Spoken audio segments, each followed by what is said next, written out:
Naibu Waziri Mkuu wa Tanzania na Waziri wa Nishati Dr. Doto Biteko amehitimisha ziara ya siku 4 aliyoifanya mkoani Arusha, huku akiwataka Watanzania kuendelea kuimarisha muungano pamoja na kutunza amani iliyopo. Arusha ni kitovu cha elimu. Nimefanya sensa na kuangalia taasisi za elimu zilizo Arusha zaidi ya 15. Arusha ni kituo ama ni kitovu cha demokrasia ya Afrika Mashariki na Afrika kwa ujumla. Arusha ni kitovu cha biashara ya vito hapa Afrika. Arusha ni eneo ambalo haliwezi kubaki kama lilivyo, kama tu tutaendelea kufanya kazi kwa kushirikiana, tukafanya kazi kwa pamoja kama wana Arusha. Nataka nichukue nafasi hii tunaposherehekea miaka 61 ya muungano wetu. Wana Arusha, fanye kazi moja kuijenga Arusha yenu. Muwe na wivu na mkoa wenu, muupende mkoa wenu. Kila mtu aliyeko kwa nafasi yake awaze ni jambo gani ataliacha nyuma yake baada ya kuwa ameondoka. Kuondoka kuko kwa aina nyingi. Kwenye nafasi zetu za uongozi kuna siku utaondoka. Ukigeuka nyuma useme kuna kitu gani watu watakukumbuka. Zemanu amezungumza hapa. Hakualikwa hapa kwa bahati mbaya. Ni kwa sababu nyuma yake na wenzake kuna kitu waliacha. Kila mahali uliko, acha alama njema itakayokumbukwa na wenzako. Wazee wetu, waasisi wa taifa letu, baba wa taifa Julius Kambarage Nyerere pamoja na Sheikh Amani Abeid Karume wanakumbukwa leo kwa sababu walituachia taifa linaloitwa Tanzania, ambalo limeunganisha nchi mbili, nchi ambazo zilikuwa na uhuru wake kila moja. Wakaamua kuacha mamlaka na madaraka ya kila nchi, wakasema tuungane, tutengeneze taifa linaloitwa Tanzania, na tena wakalijenga kwenye misingi ya umoja, upendo na kuheshimiana na kuthaminiana. Wakatupa taifa zuri linaloitwa Tanzania, tena taifa ambalo watu wake hawaangaliani kwa sura na makabila yao na dini zao. Kuwa na dini moja au nyingine kwao sio habari, muhimu ni utanzania wao. Wanakumbuka kwa sababu ya legacy hiyo ya muungano tulionao.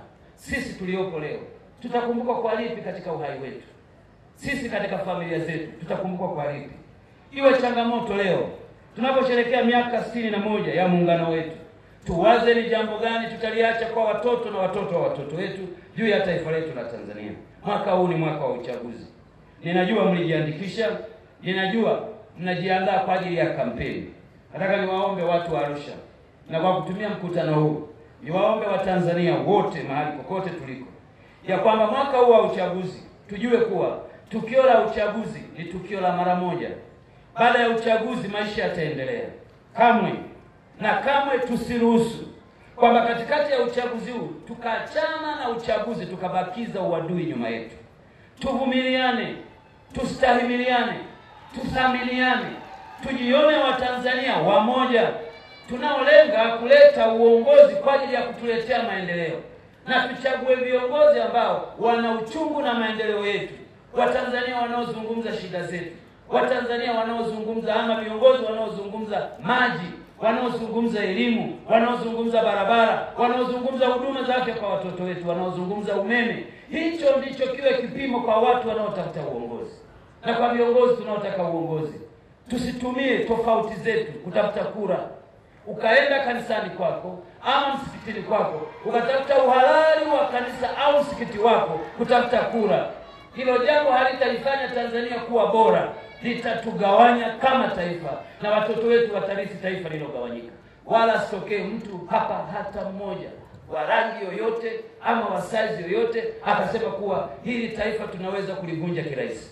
Misingi iliyowekwa na wazee wetu, na Dr. Samia Suluhu Hassan ameapa, na kwenye hotuba yake ulimsikiliza jana, tutaulinda muungano huu kwa wivu mkubwa, kwa nguvu kubwa, na kwa kila aina ya rasilimali tulionayo, ili utanzania wetu ubaki. Ndugu zangu ni wana Arusha, labda niwaambie jambo moja. Mnapoona tumeungana hivi, tunaitwa Tanzania, mtu mwingine anaweza kuona ni jambo la kawaida. Yako mataifa hapa duniani yalijaribu kuungana hivi, hayakufika na miungano yao kokote, ilivunjika. Kwa nini? Kwa sababu tu kundi la watu fulani wenye uchu pengine wa vyeo walisema ni bora tugawane, kila mtu akae kwake, lengo kila mtu apate cheo. Tusiruhusu Tusiruhusu kabisa taifa letu likagawanyika kwa sababu yoyote ile. Hili ni taifa zuri. Kila mtu hapa ndani, jana nilikuwa kwa watu wa Arumeru, niliwaambia baba anatoka nyumbani, anaenda kazini, ana uhakika wa kurudi nyumbani. Kwa nini? Kwa sababu ya amani ya nchi yetu. Wakina mama hawa mnawaona wanafanya biashara yao, wanapata riziki yao. Kwa nini? Kwa sababu kuna amani. Kama hakuna amani, hakuna biashara, hakuna ibada, wala hakuna mahali mtakaa mzungumze, kwa sababu kila mtu anaangalia wapi aende kujificha. Tulilinde taifa letu. Miaka 61 ya muungano wetu iwe bado ni alama ya umoja wetu na amani ya nchi yetu.